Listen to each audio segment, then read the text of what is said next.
Pasca ditemukan 45 pekerja proyek pembangunan apartemen 31 Sudirman positif COVID-19, pemerintah Kota Makassar langsung mengambil tindakan dengan menutup seluruh aktivitas kerja di proyek pembangunan tersebut dan langsung mengkarantina 45 pekerja tersebut.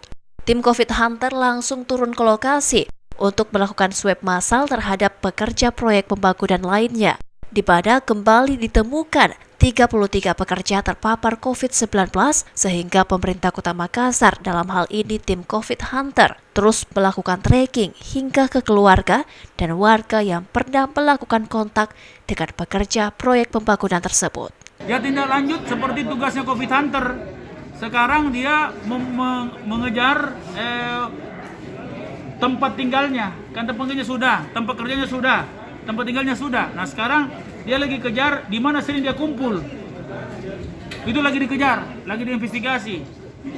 Sesuai dengan ya cuma memang belum ada garis garis itunya. Ini saya mau segera bikin garis itu. Itu kan mesti digaris Artinya pembangunan ini dihentikan sementara, Pak? Karena supaya tidak ada kontak sementara dihentikan karena tidak ada, supaya orang tidak kontak.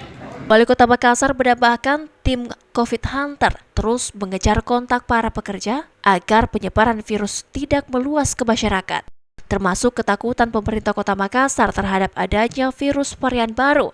Karena awal penularan COVID-19 di proyek pembangunan berasal dari pekerja baru yang didatangkan dari Pulau Jawa. Ira, Fajar TV dan Fajar Radio melaporkan.